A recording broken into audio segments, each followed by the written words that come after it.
ప్రభుదినంలో ఆరాధనకు చేరువచ్చినటువంటి సహోదరి సహోదరులకు పిల్లలకు మన ప్రభు అయిన యేసుక్రీస్తు వారి నామములో వందనాలు తెలియజేస్తా ఉన్నాను.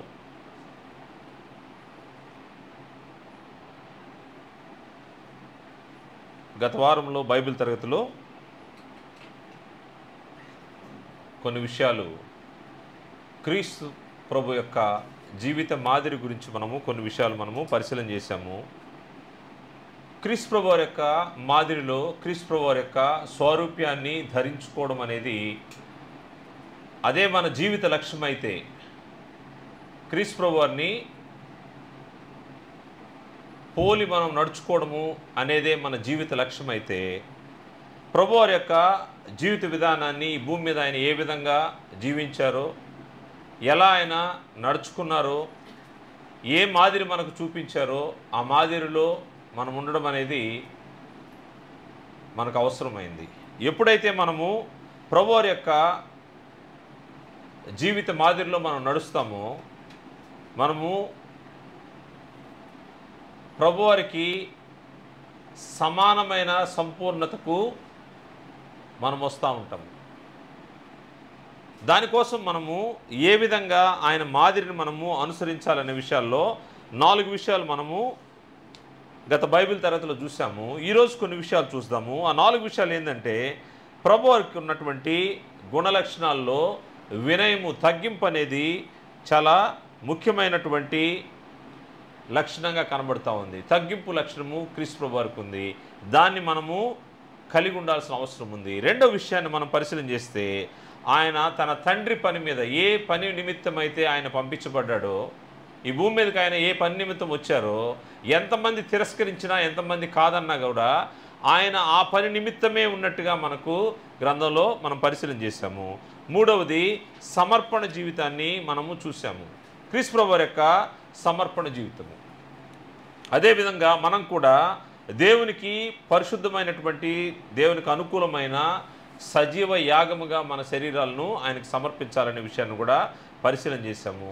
4వ గుణలక్షణము క్రీస్తు ప్రభువు మనకు చూపిన మాదిరి శోధనలు సహించడము, శ్రమలను సహించడం. శోధనలు సహించడం అనేది అది ప్రభువారు ఎంతో దాన్ని ప్రాక్టీస్ చేసినట్టుగా మనకు కనబడుతూ ఉంది. దానికోసం ఆయన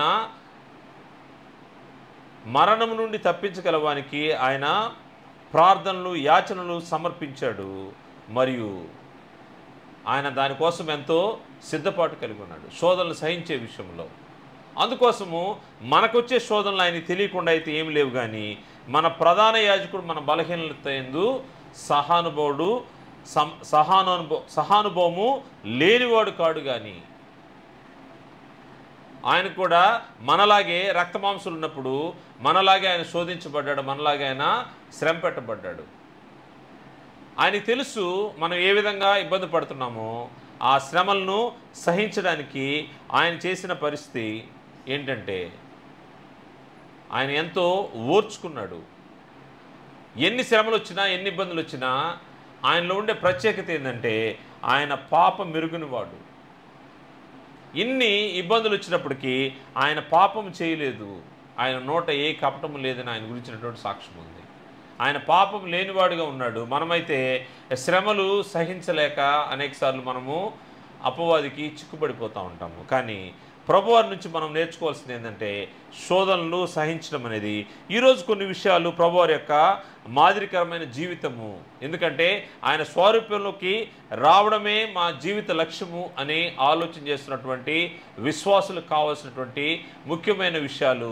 ఈ విషయాలు ఎప్పుడైతే మనం అర్థం చేసుకుంటామో, క్రీస్తు ప్రభువారి యొక్క స్వరూపంలో రావడానికి మనము దినదినం ప్రయత్నం చేస్తూ ఉంటాం. ఆ ప్రయత్నం చేసినప్పుడు ఏం జరుగుతూ ఉంటుందంటే, ఆయన స్వరూపంలోకి వస్తాము, ఆయన గుణగణాలను, ఆయన లక్షణాలను మనము పుడికి పుచ్చుకుంటాము. దానికోసం మనము ప్రయాసపడాల్సిన అవసరం ఉంది.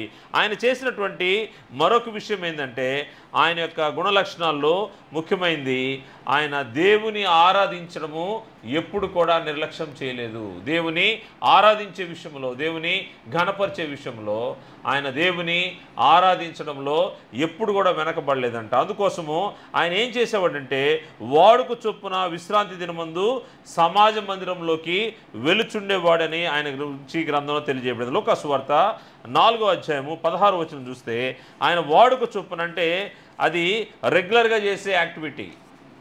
ప్రభువారు ఈ భూమి మీద ఉన్న దినాల్లో ఆయన వాడుక చొప్పునంటే రెగ్యులర్గా ఆ పని జరిగిస్తూ ఉన్నాడు. ఏం చేస్తున్నాడంటే సమాజ మందిరంలోకి వెళ్ళి విశ్రాంతి దినంలో ఆయన పాటించేవాడు. వారికి విశ్రాంతి దినం అంటే శనివారము, మనకు ప్రభు దినం ఆదివారము. వారు శనివారము సమాజ మందిరంలో కూడుకొని దేవుని ఆరాధన చేసేవారు. వారితో పాటు క్రీస్తు ప్రభు వారు కూడా ఈ భూమి మీద ఈ రక్త మాంసాలు ఉన్నప్పుడు ఆయన కూడా తండ్రి అయిన దేవుని ఆరాధించినట్టుగా మనకు కనబడుతుంది. ఆయన వాడుక చొప్పున 4వ అధ్యాయము 16వ వచనాన్ని మనం పరిశీలన చేస్తే,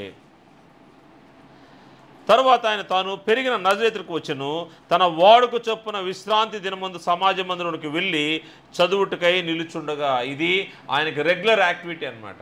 అంటే ఎప్పుడు కూడా ఆయన ఆరాధన చేయడము, దేవుని ఆరాధన చేసే విషయంలో ఆయన ఎప్పుడు కూడా వెనుకంజ వేయలేదన్నట్టుగా మనకు కనబడతా ఉంది. ఆయన ఆరాధన ఎవరికి చేశాడో మనం ఆలోచన చేస్తే తండ్రి అయిన దేవునికి ఆయన ఆరాధన చేశాడు. అందుకోసం ఆయన సమరయ స్త్రీతో మాట్లాడుతూ చెప్తున్న మాట, మేము తెలిసిన దాన్ని మేము ఆరాధించువారు, మీరు తెలియని దాన్ని ఆరాధించువారు. తెలిసిన దాన్ని అంటే ఎవరిని ఆరాధించాలో తెలుసుకొని వారిని ఆరాధించాల్సిన అవసరం ఉంది. ప్రభువారు ఈ భూమి మీద ఉన్న దినాల్లో ఆయన చెప్పిన మాట మనం చూస్తే యోహాను సువార్త 4వ అధ్యాయంలో, యోహాను సువార్త 4వ అధ్యాయము 21వ వచనంలో మనం చూస్తే, అమ్మ ఒక కాలం వచ్చుచున్నది, ఆ కాలమందు ఈ పర్వతం మీదనైనను యెరూషలేమునైనను మీరు తండ్రిని ఆరాధింపరు, నా మాట నమ్ముము, మీరు మీకు తెలియని దానిని ఆరాధించువారు. తెలియని దానిని ఆరాధించువారు. అనేక మంది ఈరోజు తెలియని దానిని ఆరాధించే మనుషులు ఈ భూమి మీద కనబడుతూ ఉన్నారు.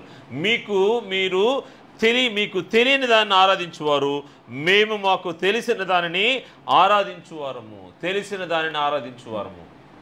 ఏం తెలుసు క్రీస్తు ప్రభు వారికి భూమి మీద ఉన్న దినాల్లో? ఆయన ఏం చేస్తా ఉన్నాడు? వాడుక చొప్పున సమాజ మందిరానికి వెళ్తున్నాడు. సమాజ మందిరానికి వెళ్ళి ఆయన దేవుని ఆరాధన చేస్తూ ఉన్నాడు. ఆరాధన చేసినప్పుడు విశ్రాంతి దినంలో దేవుని ఆరాధన చేస్తుంటే ఎక్కడ, ఎలా, ఎవరిని ఆరాధన చేస్తున్నాడని ఆలోచన చేస్తే కింద వచనంలో, అయితే యథార్థముగా ఆరాధించు వారు ఆత్మతోనూ సత్యముతోనూ తండ్రిని ఆరాధించు కాలం వచ్చుచున్నది, అది ఇప్పుడును వచ్చే ఉన్నది. అంటే ఇప్పుడు వచ్చిందంటే ప్రస్తుతం ఆయన భూమి మీద ఉన్న రోజుల్లో క్రీస్తు ప్రభు రక్తమాంసంలో భూమి మీద ఉన్నారు. భూమి మీద ఉన్నప్పుడు ఆయన తండ్రి అయిన దేవుని ఆరాధించే కాలము వచ్చున్నది, ప్రస్తుతము ఇప్పుడును వచ్చే ఉన్నది అని చెప్తున్నాడంటే ఆయన ఎవరిని ఆరాధించినట్టు? పరముందున్నటువంటి దేవుని ఆయన ఆరాధించాడు. దేవుని ఏ విధంగా ఆరాధించాలో అక్కడ తెలియజేస్తూ, అయితే యథార్థంగా ఆరాధించేవారు ఆత్మతోనూ సత్యముతోనూ తండ్రిని ఆరాధించు కాలము వచ్చును, అది ఇప్పుడును వచ్చే ఉన్నది అని మాట్లాడుతూ ఉన్నాడు. అంటే తండ్రిని ఆరాధించే కార్యక్రమాన్ని ఎలా చేస్తూ ఉన్నాడు ఆయన? ఈ భూమి మీద ఉన్న దినాల్లో ఆయన కూడా ఆరాధన చేశాడు. ఈరోజు ఆరాధన ఎవరికి చేయాలనే ప్రశ్న అనేక మందికి ఉంటా ఉంటుంది. తండ్రి దేవునికి ఆరాధన చేయాలా, లేకపోతే క్రీస్తు ప్రభు వారికి ఆరాధన చేయాలంటే క్రీస్తు ప్రభు వారు స్వయంగా చెప్పిన మాట, తండ్రిని ఆరాధించాలి, నేను కూడా ఆయన్ను ఆరాధించాను అంటున్నాడు. మరియు ఆయన చెప్తున్నాడు, తను ఆరాధించువారు అట్టివారే కావాలని తండ్రి కోరుచున్నాడు. ఆరాధన ఎవరు కోరుతున్నారంట? తండ్రి అని దేవుడు కోరుతా ఉన్నాడు. ఆయన చెప్తున్నాడు, తను ఆరాధించువారు అట్టివారే కావాలని తండ్రి కోరుచున్నాడు. దేవుడు ఆత్మ కనుక ఎవరిని ఎలా ఆరాధించాలో తెలుసుకుని ఉండాల్సిన అవసరం ఉంది. దేవుడు ఆత్మ కనుక ఆయన ఆరాధించువారు ఆత్మతోనూ సత్యంతోనూ ఆరాధింపవలనను. ఎవరు చెప్తున్నారు ఈ మాట? క్రీస్తు ప్రభు వారు భూమి మీద ఎవరితో మాట్లాడుతున్నాడు? సమరయ స్త్రీతో మాట్లాడుతూ, అయ్యా మా పూర్వీకులు ఆ యెరూషలేము కొండ మీద యెరూషలేము దేవాలయంలో ఆరాధించాలని చెప్తా ఉంటారు, మా వాళ్ళు అయితే ఇక్కడ పర్వతం మీద ఆరాధించరు, కానీ ఆరాధింపవలసిన స్థలం యెరూషలేములో ఉందని చెప్తా ఉన్నారంటే ఆయన చెప్తా ఉన్నాడు, ఒక కాలం వస్తుంది, ఆ కాలంలో యెరూషలేములో కాదు కానీ ఎక్కడ దేవుని ఆరాధించాలో చెప్తా ఉన్నాడు. యెరూషలేము మీదనైనను మీరు తండ్రిని ఆరాధింపురు, నా మాట నమ్ముము, మీరు మీకు తెలియని దాన్ని ఆరాధించువారు, మేము మాకు తెలిసిన దానిని ఆరాధించువారు. యథార్థంగా ఆరాధించేవారు ఏం చేస్తారంట? తండ్రి అయిన దేవుని ఆత్మతో సత్యంతో ఆరాధిస్తారు. యెరూషలేము దేవాలయంలో మాత్రమే కాదు, ఇప్పుడు ప్రపంచవ్యాప్తంగా ఎక్కడ ఇద్దరు ముగ్గురు కూడి దేవుని నామమున ప్రార్థన చేస్తారు, ఆరాధన చేస్తారు, వారి మధ్యలో దేవుడు ఉంటాడు. తండ్రి అయిన దేవుడు ఆరాధన కోరుకున్నాడు. ఆరాధన ఆ కాలంలో విశ్రాంతి దినాన ఆయన చేశాడు. ప్రభువారు చేసినటువంటి వాడుక చొప్పున చేసినటువంటి ఆ పనిని మనం ఏం చేయాలి? మనం కూడా చేయాల్సిన అవసరం ఉంది. మనము తండ్రి అయిన దేవుని ఆరాధించాలి. వారైతే యూదులైతే ఏ సమయంలో ఆరాధించేవారు? విశ్రాంతి దినం అంటే శనివారం ఆరాధించేవారు. మనం ఏం చేయాలి? ప్రభు దినంలో తండ్రి అయిన దేవుని ఆదివారమున ఆరాధన చేయాల్సిన అవసరం ఉంది. ఆరాధన అనేది ఎలా చేశాడో మనం చూస్తే, ఈ విషయంలో ఆరాధన చేసే విషయంలో కొందరు అలసత్వం చేస్తూ ఉన్నారంట. పోదాంలే, చూద్దాంలే, చేద్దాంలే అనే ఆలోచన. లేకపోతే ఈ పూట పోకపోతే ఏమవుతుంది, ఈరోజు కొంచెం నాకు ఇబ్బందిగా ఉంది అందుకోసం నేను పోవట్లేదు. ఈరోజు చూస్తే ఆరాధన కోసము పరితపించే మనుషులు ఈ భూమి మీద చాలామంది ఉన్నారు. మన మధ్యలోకి సహోదరి రాగలిగిందంటే తన హృదయంలో ఉన్నటువంటి తపన ఆరాధనలో వచ్చి కూర్చోవాలా, దేవుని ఆరాధించాలా, దేవుడు ఆరాధన చేసే మనుషుల మధ్యలో ఆ సహవాసం నేను ఉండాలని ఆమె కోరుకొని ఆమె అనారోగ్య పరిస్థితులు కూడా వచ్చి కూర్చోగలిగిందంటే ఆ తపన ఉండాల్సిన అవసరం ఉంది. సమాజంగా కూడము మానవద్దని గ్రంథం తెలియజేస్తుంది. హెబ్రీ పత్రిక 10వ అధ్యాయము 24-25 వచనాలు మనం పరిశీలన చేస్తే, హెబ్రీ పత్రిక 10వ అధ్యాయము 24-25 వచనాల్లో సమాజంగా కూడటం మానక, ఎందుకంటే క్రీస్తు ప్రభువు దీన్ని చేశారు, మనం కూడా దీన్ని చేయాల్సిన అవసరం ఉంది. కొందరు మానుకొనుచున్నట్టుగా సమాజంగా కూట మానక ఒకరినొకడు హెచ్చరించు ఆ దినము సమీపించుట మీరు చూచిన కొలది మరి ఎక్కువగా అలాగు చేయొచ్చు, ప్రేమను చూపుటకును సత్కార్యము చేయుటకును ఒకరినొకడు పురికొల్పవాలని ఆలోచించము. సమాజముగా కూడము. ఎందుకోసం మనం సమాజంగా కూడమంటే, సమాజంగా కూడితే సహవాసంలో ఉంటాము. ఆ దినము సమీపించడం మీరు చూచిన కొలది మరి ఎక్కువగా అలాగు చేయొచ్చు, అంటే దేవుని యొక్క సహవాసంలో మరెక్కువగా ఉంటూ ప్రేమ చూపుటకును సత్కార్యము చేయుటకును ఒకరినొకరు పులికొల్పుదము. ఇక్కడ తండ్రి అయిన దేవునికి మన హృదయార్పణలు సమర్పిస్తాము. అదేవిధంగా సహవాసంలో మనం ఏమవుతామంట? పురికొల్పబడతాము. దీనికోసమే ప్రభువారు మనకు మాదిరి చూపించేలారు. ఆయన చూపించిన మాదిరి ఏంటంటే, వాడుక చొప్పున ఆయన విశ్రాంతి దినాన దేవుని ఆరాధన చేసేవాడు. దేవుని ఏ విధంగా ఆరాధన చేసేవాడు? ఆత్మతోనూ సత్యంతోనూ ఆరాధన చేసేవాడు. ఆయన ఆ ఆత్మతోనూ సత్యంతోనూ ఆరాధించాలని మనకు తెలియజేస్తూ ఉన్నాడు. మనం చూస్తే ఈ ఆరాధనలో ఏముంటాయి? కొత్త నిబంధన ఆరాధన, వారు విశ్రాంతి దినాన్ని చేసినటువంటి దేవుని చేసిన ఆరాధన వేరు, ఆరాధన క్రమం వేరు. ఇప్పుడైతే ఆరాధన క్రమం మార్చబడింది, యాజకులు మార్చబడ్డారు, యాజక ధర్మం కూడా మార్చబడింది. వారు మోషే ధర్మశాస్త్రం క్రింద బ్రతికినట్టు వారు, క్రీస్తు ప్రభువు వారు కూడా మోషే ధర్మశాస్త్రం కిందే ఆయన జీవించాడు. అందువల్ల అప్పుడు ఆరాధన క్రమం వేరుగా ఉండింది, యాజకులు ఆరాధన జరిగించేవారు. ఇప్పుడైతే మనమందరము రాజులైన యాజక సమూహంగా చేయబడ్డాము. మనము దేవుని ఆరాధన చేస్తాం. ఏ విధంగా ఆరాధన చేస్తామంటే, ఆత్మతోనూ సత్యముతోనూ ఆరాధన చేస్తాము. ఈ ఆరాధనలు ఏమేమి ఉంటాయో మనం ఆలోచన చేస్తే, అపోస్తుల కార్య గ్రంథము 2వ అధ్యాయంలో మనం చూస్తే, అపోస్తుల కార్య గ్రంథము 2వ అధ్యాయము 42వ వచనం చూస్తే, ఈ ఆరాధనలో ఏమేమి మనకు అవసరమై ఉంటాయో దీన్ని క్రొత్త నిబంధన చట్టం అన్నారు. వీరు అపోస్తుల బోధ యందును, ఇందులో ఏముంటాయంట? తండ్రి దేవుని ఆరాధన చేసుకునే ఈ ప్రభుదినం ఆరాధన కార్యక్రమంలో ఏమేమి ఉంటాయంటే, అపోస్తుల బోధ ఉంటుంది, సహవాసం ఉంటుంది, రొట్టె విరచడం ఉంటుంది, ప్రార్థన చేయడం ఉంటుంది, మరియు పాటలు పాడడం ఉంటుంది, మరియు కానుకలు, దేవుని పని నిమిత్తము కానుకలు తీయబడతా ఉంటాయి. ఇవన్నీ కూడా ఆరాధనలో భాగమే. ఇవి ఆత్మతో సత్యముతో జరిగించే కార్యక్రమాలు. ఎప్పుడైతే మనము ఆత్మతో సత్యముతో దేవుని ఆరాధించాలని హెచ్చరించబడ్డామో, ఆజ్ఞాపించబడ్డామో, దానికి తగినట్టుగా ఉండాల్సిన అవసరం ఉంది. దీన్ని క్రీస్తు ప్రభువు వారు కూడా చేశారు. ఆయన మనకు మాదిరి చూపించి వెళ్ళాడు. తండ్రి అయిన దేవుని ఆరాధించాలని, ఆరాధన మనం ఇప్పుడు జరిగించాలి. అందువల్ల ఆరాధన విషయంలో కొందరు సమాజంగా కూట మానక అని చెప్పినప్పుడు కొందరు మానుతూ ఉన్నారంట. మనమైతే మానకూడదని ఆ యొక్క మాదిరిని ప్రభువారు చూపించారు. రెండో విషయాన్ని చూస్తే, క్రీస్తు ప్రభువారు చూపినటువంటి ప్రేమ, దయ. దేవుని యొక్క ప్రేమను అగాపే అంటారు. అగాపే అంటే దేవుని ప్రేమని అర్థము. ఈ ప్రేమ ఎటువంటిదంటే, ఎటువంటి రిటర్న్ని, అంటే ఎటువంటి ప్రత్యుపకారాన్ని ఆశించినటువంటి ప్రేమ దేవుని ప్రేమ. ఈ దేవుని ప్రేమ అన్ని ప్రేమల కంటే కూడా ఎంతో ఎత్తైనది. అది తల్లిదండ్రుల ప్రేమ, లేకపోతే అన్నదమ్ముల ప్రేమ, భార్య భర్తల ప్రేమ, ఇది మన స్నేహితులు మనల్ని ప్రేమించే ప్రేమ, వీటన్నిటికంటే కూడా ఎంతో ఎత్తైన దేవుని ప్రేమ. దేవుని ప్రేమ ఎటువంటిదంటే, దేవుని ప్రేమ తన ప్రియకుమారుణ్ణి మన కోసము ప్రాణం ఇచ్చేటటువంటి ప్రేమ.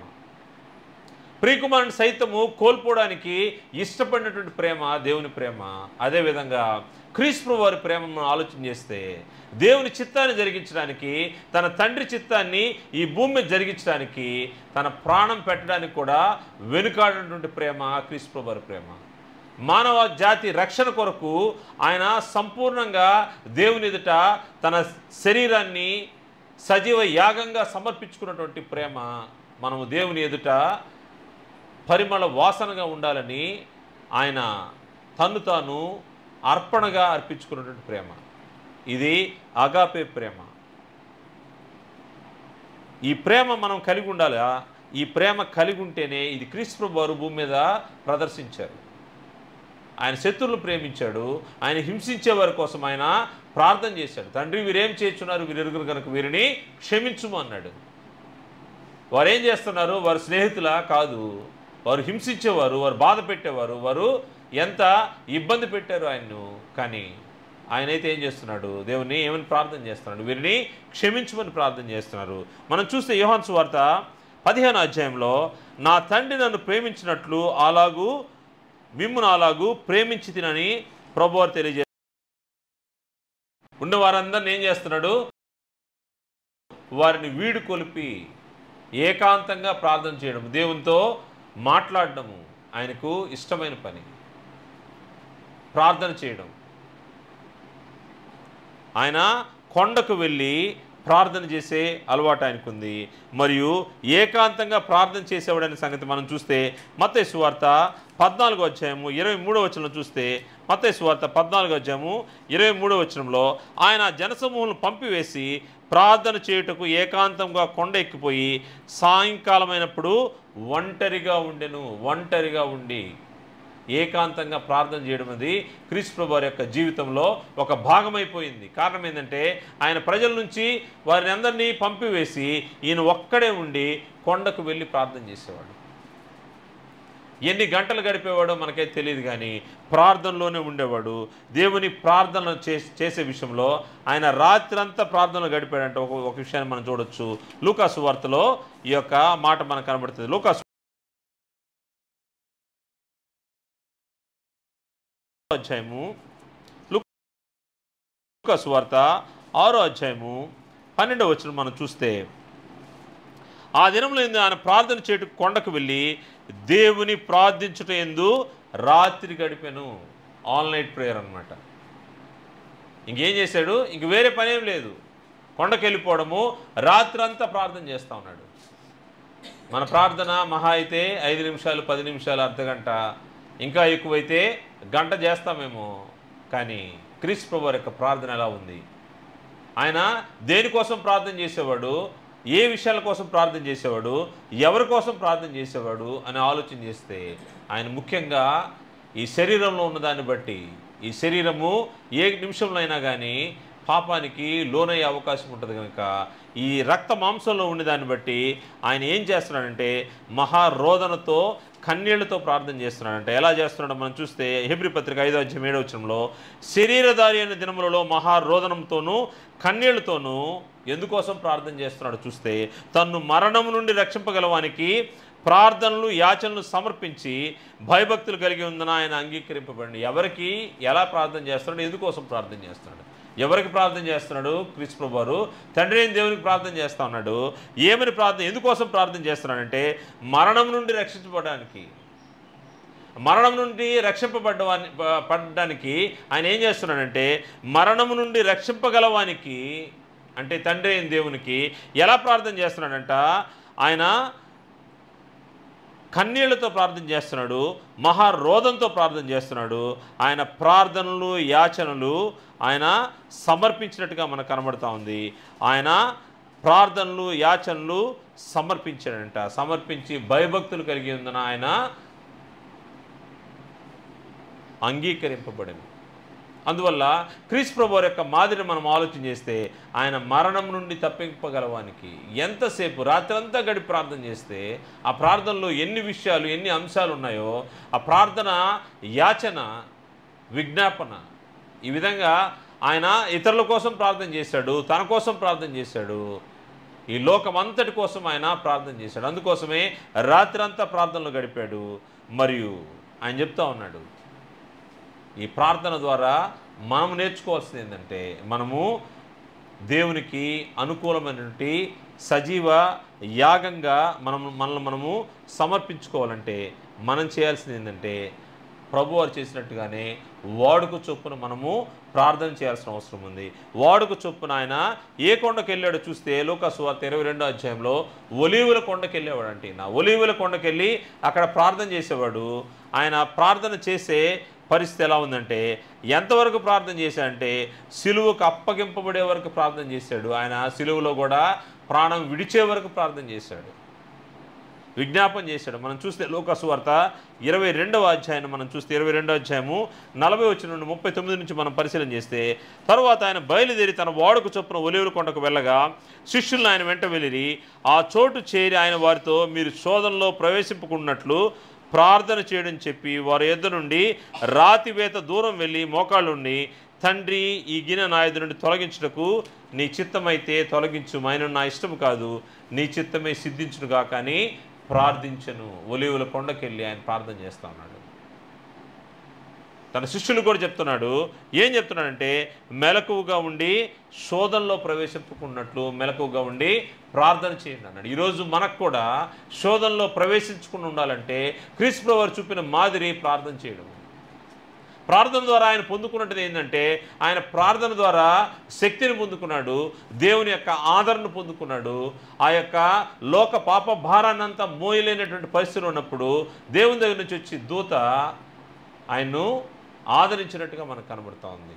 మనం కూడా ప్రార్థనలో ఎక్కువ సమయం గడిపితే క్రీస్తు ప్రభువు యొక్క మాదిరిలో మనం ఉండాలనుకున్నప్పుడు ప్రార్థనలో ఎక్కువ సమయం గడిపితే మనం కూడా ఈ విధంగా దేవుని చేత ఆదరించబడతాము.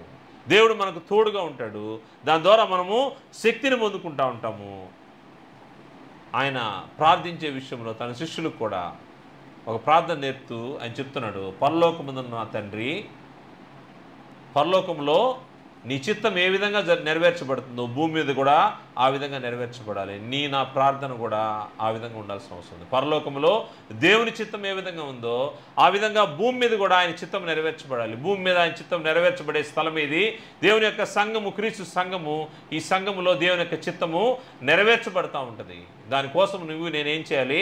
ప్రార్థన చేయాల్సిన అవసరం. దేవుని చిత్తము భూమి మీద పరలోకంలో ఏ విధంగా చిత్తము నెరవేర్చబడుతుందో అది భూమి మీద కూడా నెరవేర్చబడాలనేది దేవుని యొక్క సంకల్పము. దానికోసము ప్రార్థన చేయాల్సిన అవసరం ఉంది. ప్రభువు యొక్క ప్రార్థన, యాచన, కృతజ్ఞతాస్తుతులు ఇవన్నీ కూడా ఆయన ఏ విధంగా చేశారో దాన్ని మనము మాదిరి చూసుకొని ఆ ప్రకారంగా మనము ప్రార్థన చేయాల్సిన అవసరం ఉంది. ప్రభువు యొక్క ప్రార్థనా జీవితాన్ని మాదిరిగా ఉంచుకోవాల్సిన అవసరం ఉంది. మరొక విషయాన్ని మనం చూస్తే ఆయనకున్నటువంటి కరుణ, ఆయన కరుణామయుడు. ఆయన కరుణ ఎలా ఉందంటే సర్వ మానవాళి పట్ల ఆయనకున్నటువంటి కరుణ ఎలా ఉందంటే నేను నా గొర్రెలకు మంచి కాపరిని. మంచి కాపరి తన గొర్రెల కొరకు ఏం చేస్తాడంట? ప్రాణం పెడతాడంట. మంచి గొర్రెల కాపరి ఆయన ప్రాణం పెడతాడు. ఒకసారి చూద్దాం. మత్తయి సువార్త 9వ అధ్యాయంలో ఆయన గొర్రెల కాపరి అనే విషయాన్ని తెలియజేస్తూ ఆయన మంచి గొర్రెల కాపరి అని గ్రంథం మనకు తెలియజేస్తూ ఉంది. మత్తయి సువార్త 9వ అధ్యాయంలో మనం చూస్తే మత్తయి సువార్త 9వ అధ్యాయము 35వ వచనం నుండి మనం పరిశీలన చేస్తే యేసు వారి సమాజ మందిరంలో బోధించు, రాజ్య సువార్త ప్రకటించు, ప్రతి విధమైన రోగమును ప్రతి విధమైన వ్యాధిని స్వస్థపరచు, సమస్త పట్టణముల యందును గ్రామముల యందును సంచారం చేసెను.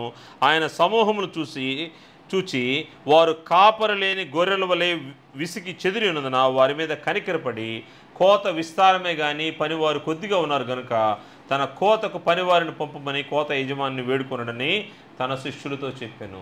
ప్రభువారు ఎటువంటి కరుణ కలిగిన వాడంటే ఆయన కాపరి లేని గొర్రెల వలె విసిగి చెదిరినందున వారి మీద కనికరపడ్డాడు. ప్రభువారు కనికరపడి ఏం చెప్తున్నాడు? కోత విస్తారంగా ఉంది, పనివారు కొద్దిగా ఉన్నారు కనుక యజమానుని కోతకు పనివారిని పంపించమని ప్రార్థించమని వారి శిష్యులకి చెప్తా ఉన్నాడు. కనికరపడ్డము. ప్రభువారి యొక్క కనికరము, ఆయన కరుణ ఎటువంటిదంటే, ఒకసారి ఆయన దగ్గరికి ఒక అన్యురాలు వచ్చింది. అన్యురాలు అడుగుతా ఉంది. ఆయన ఏ విధంగా అన్యురాలు గోజారుతా ఉందో మనం చూస్తే మత్తయి సువార్త 15వ అధ్యాయంలో ఈ యొక్క విషయాలు మనకు కనబడతాయి. మత్తయి సువార్త 15వ అధ్యాయము 21వ వచనం మనం చూస్తే అన్యురాలి మొరను మనము ఆలోచన చేయొచ్చు.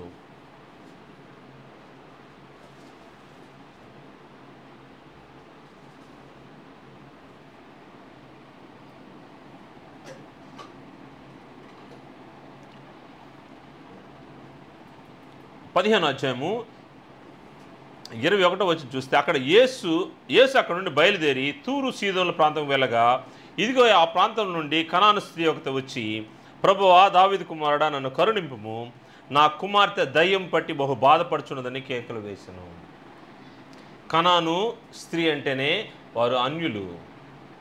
కనాను స్త్రీ వచ్చి ఆయన అడుగుతా ఉందంట, ప్రభువా దావీదు కుమారుడా నన్ను కరుణింపుము, నా కుమార్తె దయ్యం పట్టి బహు బాధపడుచున్నది కేకలు వేసి. అందుకు ఆయన ఆమెతో ఒక్క మాట అయినను చెప్పలేదు. అప్పుడు ఆయన శిష్యులు వచ్చి, ఈమె మన వెంబడి వచ్చి కేకలు వేచినది కనుక ఈమెను పంపివేయమని ఆయన్ను వేడుకొనగా. ఎందుకంటే ఆమె వెంటాడుతూ ఉంది. ప్రభు ఎక్కడికి వెళ్తే అక్కడికి వస్తూ ఉంది. దావీదు కుమారుడా కరుణింపు, దావీదు కుమారుడా కరుణించమని అడుగుతూ ఉంది. శిష్యులు కూడా చూసి ఏమంటా ఉన్నారంటే, ఆమెను పంపే ప్రభు, ఎందుకు, ఏదో ఆమె యొక్క అవస్థ ఏదో చూసి ఆమెను పంపించేస్తే పోద్ది, స్వస్థపరచనన్నా స్వస్థపరచలేకపోతే లేదనన్నా చెప్పంటే ప్రభు వారు ఏమీ మాట్లాడలేదు. అప్పుడు చెప్తా ఉన్నాడు, ఆయన ఇశ్రాయేలు ఇంటి వారి నశించిన గొర్రెల ఎద్దుకే కానీ మరి ఎవరి ఎద్దుకు నేను పంపబడలేదనను. ఆయనను ఆమె వచ్చి ఆయనకు మ్రొక్కి, ప్రభువా నాకు సహాయం చేయమని అడిగిన. అందుకు ఆయన పిల్లల రొట్టె ముక్క తీసి కుక్క పిల్లలకు వేయట యుక్తము కాదని చెప్పగా, ఆమె నిజమే ప్రభువా, కుక్క పిల్లలు కూడా తన యజమానుల బల్ల మీద పడు ముక్కలు తిన్ను కదా అని చెప్పాను. అందుకు యేసు, అమ్మా నీ విశ్వాసం గొప్పది. ఒక అన్యురాల్ని ఏ విధంగా సంబోధిస్తున్నాడు, ఎందుకంటే ఆమె విశ్వాసాన్ని చూశాడు. ఆ విశ్వాసాన్ని చూసిన వ్యక్తి ఏం చెప్తానంటే, ఆమె హృదయంలో ఎంత విశ్వాసం ఉందో చూశాడు. అమ్మా నీ విశ్వాసం గొప్పది, నీవు కోరుకున్నట్టు నీకు అవునుగా కానీ ఆమెతో చెప్పిను. ఆ గడిలోనే ఆమె కుమార్తె స్వస్థతనుందెను. దేవుడు ఏ విధంగా ప్రేమ కలిగి ఉన్నాడో, దేవుడు ఏ విధంగా మానవాళి పట్ల కరుణ చూపించాడో దాన్ని శరీరంలో క్రీస్తు ప్రభువారు ప్రదర్శిస్తూ ఉన్నారు. ఇక్కడ దేవుని ప్రేమను ఆయన చూపిస్తూ ఉన్నారు, క్రీస్తు ప్రభువారు చూపిస్తున్నారు. దేవుడు చూపినటువంటి కరుణను క్రీస్తు ప్రభువారు చూపిస్తున్నారు. అన్యురాల యొక్క మొరను, ఆ విశ్వాసం గొప్పగా ఉంది. ఆ విశ్వాసాన్ని బట్టి ఏం చేస్తూ ఉన్నాడు ఈయన, ఆమెను కరుణిస్తూ ఉన్నాడు. మరియు ఇంకా అనేక విషయాలు మనకు కనబడుతూ ఉంటాయి. 17వ అధ్యాయంలో మనం చూస్తే చాంద్ర రోగం కలిగిన వ్యక్తి ఈ స్వస్థతలు ఆయన కరుణ చూపిస్తున్నటువంటి విషయాలు మనం చూస్తే 17వ అధ్యాయం 14వ వచనం చూస్తే, వారు జనసమూహం వద్దకు వచ్చినప్పుడు ఒకడు ఆయన ఎదుకు వచ్చి ఆయన ఎదుట మోకాళ్ళని, ప్రభువా నా కుమారుడు కరుణింపు, వాడు చాంద్ర రోగం కలిగి రోగి మిక్కిలి బాధపడుచున్నాడు. ఎలాగనగా అగ్నిలోను నీళ్లను తరచుగా పడుచున్నాడు. నేను ఈ శిష్యుల ఎదుకు వారిని తీసుకుని వచ్చింది కానీ వారిని స్వస్థపరచలేకపోయారని చెప్పిన. అందుకు యేసు, విశ్వాసం లేని మూర్ఖతరం వారారా, మీతో నేను ఎంతకాలం ముందును ఎంతవరకు మిమ్మను సహింతును, వారిని నా ఎదుకు తీసుకుని రండి అని చెప్పిన. అంతటా యేసు ఆ దయ్యమును గద్దింపగా అది వారిని వదిలిపోయాను. ఆ గడి యందు ఆ చిన్నవాడు స్వస్థతనుందెను. తన శిష్యుల దగ్గర తీసుకొచ్చారంట, కానీ ఆ దయ్యం విడిచిపెట్టి వెళ్ళలేదు. అతను వేడుకుంటా ఉన్నాడు, అతని పట్ల కరుణ చూపించాడు. ఈ విధంగా అనేక మంది రోగాల్ని ఆయన బాగు చేశాడు, అనేక మందిని రక్షించాడు. మరి ముఖ్యంగా క్రీస్తు ప్రభువారు మనకు కరుణాధారంగా ఇవ్వబడినట్టుగా మన గ్రంథం తెలియజేస్తా ఉంది. కరుణను చూపించడానికే క్రీస్తు ప్రభువారు ఈ భూమి మీదకి వచ్చారు. అటువంటి గుణలక్షణాలని, అటువంటి మాదిరిని విశ్వాసులంగా మనం కూడా ఇతరుల పట్ల చూపించాల్సిన అవసరం ఉంది. నీ సహోదరుల పట్ల, నీ ఇరుగు పొరుగు వారి పట్ల ప్రభువారు ఏ విధంగా కరుణ చూపించాడో అటువంటి కరుణ చూపించాల్సిన అవసరం ఉంది. రోమపత్రిక 3వ అధ్యాయము 26వ వచనం మనం ఒకసారి పరిశీలన చేస్తే, రోమపత్రిక 3వ అధ్యాయము 26వ వచనంలో ఆయన ఏ విధంగా మనకు కరుణాధారమైనాడో మనం చూస్తే, క్రీస్తు యేసు రక్తం నందలి విశ్వాసము ద్వారా ఆయన కరుణాధారముగా బయలుపరచను. దేవుడు ఇప్పటి కాలమందు తన నీతిని కనపరచు నిమిత్తము తాను నీతిమంతుడును యేసునందు విశ్వాసం ఉంచగలవాన్ని నీతిమంతుడిగా తీర్చువాడిని ఇంటకు ఆయన అలాగూ చేశాను. క్రీస్తు ప్రభువారిని భూమి మీదకి పంపించడానికి గల కారణం ఏంటంటే ఆయన నీతిమంతుడు, మనం కూడా నీతిమంతుల వలె ఉండాలి. అంటే క్రీస్తు ప్రభువారు ఈ భూమి మీదకి రావాలి, మన పాపాలను ఆయన క్షమించి ఆయన మనల్ని నీతిమంతులుగా చేయాలి. దానికోసమే ఆయన భూమి మీదకు పంపినట్టుగా మనకు కనబడుతుంది. ఈరోజు మనము 4 విషయాలు మనం ఆలోచన చేశాము. క్రీస్తు ప్రభువారి యొక్క గుణ లక్షణాల్లో మనము చూసింది ఏంటంటే దేవుని ఆరాధించే విషయంలో ఆయన ఎక్కడ కూడా అలసత్వాన్ని ప్రదర్శించలేదు. ఆయన సమాజ మందిరాల్లో విశ్రాంతి దినాన దేవుని ఆరాధించాడు. వాడుక చొప్పున ఆయన ప్రార్థనకు వెళ్ళేవాడు. వాడుక చొప్పున ఆయన విశ్రాంతి దినాన్ని సమాజ మందిరానికి వెళ్ళి దేవుని ఆరాధించేవాడు. మరియు ఆయన చెప్తా ఉన్నాడు, మీరు తెలియని దాన్ని ఆరాధించేవారు, మేము తెలిసిన దాన్ని ఆరాధించేవారు. తండ్రి అయిన దేవుని ఆరాధించమని ఆయన చెప్తా ఉన్నాడు. తండ్రి ఆరాధన కోరుకున్నాడు. తండ్రిని ఆత్మతోనూ సత్యంతోనూ ఆరాధించాలని ప్రభువారు భూమి మీద ఉన్న దినాల్లో తెలియజేశాడు. అదేవిధంగా ఆయన వెళ్ళినటువంటి మార్గంలో మనం కూడా వెళ్ళాల్సిన అవసరం ఉంది. మనము దేవుని ఆరాధించే విషయంలో అలసత్వం చూపకూడదు. మరియు క్రీస్తు ప్రభువారి యొక్క మరొక మాదిరికరమైనటువంటి జీవిత గుణ లక్షణం ఏంటంటే ప్రభువు ప్రేమను చూపించాడు. దేవుని ప్రేమను ఆయన భూమి మీద మానవులకు ప్రత్యక్షంగా క్రీస్తు ప్రభువారు చూపించినట్టుగా మనకు కనబడుతుంది.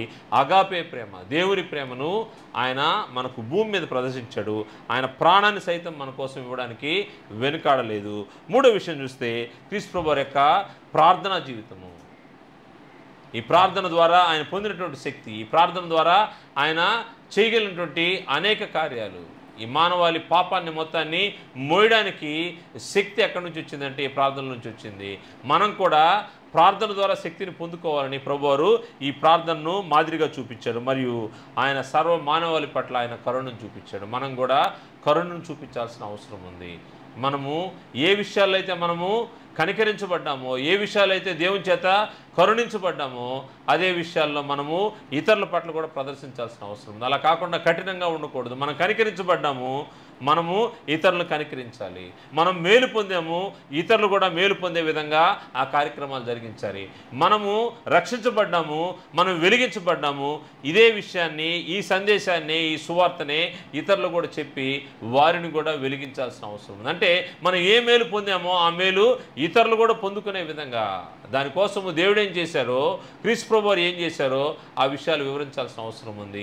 ప్రభువారి యొక్క జీవిత విధానాన్ని మనము అవలంబిస్తే, ప్రభువారి యొక్క స్వరూపంలోకి రావడమే మన జీవిత లక్ష్యమైతే మనం ఏం చేయాలి? ప్రభువారు ఏ గుణ లక్షణాలు ప్రదర్శించాడో వాటిని ప్రదర్శించినప్పుడు మనము దేవుని యొక్క రాజ్యంలో దేవునికి వారసులుగా క్రీస్తుతోటి శ్రమపడినలా క్రీస్తుతోడి వారసులమని గ్రంథంలో తెలియజేసిన విధంగా ప్రభువారి యొక్క గుణ లక్షణాలు మనము ఈ భూమి మీద ప్రదర్శిస్తే ఏం జరుగుతూ ఉంటుంది? మనము కూడా దేవుని సముఖంలో, ముఖ్యంగా దేవుని యొక్క వారసులంగా దేవుని యొక్క స్వాస్థ్యాన్ని పొందుకుంటాము. మన యొక్క గురి నిరీక్షణ అదే. మనము ఈ లోకాన్ని విడిచిపెడితే దేవునితోనే ఆయన కుమారునితోనూ యుగయుగాలు ఉండాలంటే మనం ఏం చేయాలి? క్రీస్తు ప్రభువారిని అనుసరించాలి. క్రీస్తు ప్రభువారి శిష్యులుగా క్రీస్తు ప్రభువారు చూపినటువంటి మాదిరిలో నడవాలి. మనం ఈరోజు 4 విషయాలు చూసాం. దేవుని చిత్తమైతే మరొక మారు అనేక విషయాలు ఆయన మాదిరికరమైనటువంటి జీవిత విధానం మనకుంది.